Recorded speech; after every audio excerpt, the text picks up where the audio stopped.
sponsored products versus sponsored brands versus display ads. I want to use each. So when it comes down to this, imagine it's a funnel, right? So in the funnel, it's going to be people who are typing one specific keyword, who are looking for solving one problem from themselves. Like I gave example with the front-facing baby carrier.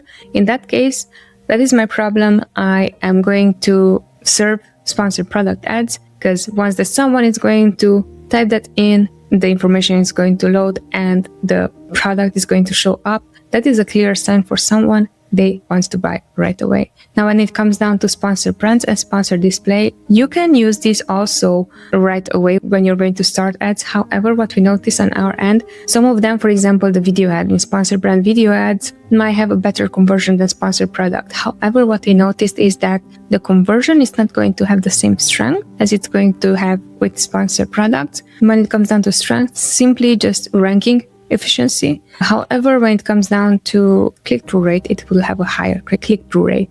When it comes down to sponsored display ads, here again, you can use sponsored display to retarget specific audiences and categories, or you can retarget people who already purchased from you in a specific time frame. So say that you have a consumable product, someone did not convert it, they might have been adding it to the cart, the product, but it did not convert it. You might want to retarget those people. That's basically how everything works. When it comes down to percentage and how we would distribute spend on all this, very important, we will still allocate most of our ad spend to sponsor product ads. Reason for that is because, as I was saying, we were looking into, so if we're going to experiment and we are going to try ranking, and we are ranking for specific keywords, what we noticed is that sponsored product sticks more for some reason than a sponsored brand ad, for example. So we would have around 80% of our ads sponsored products, sponsored brands, sponsored display can have their own percentage, more sponsored brands, less sponsored display.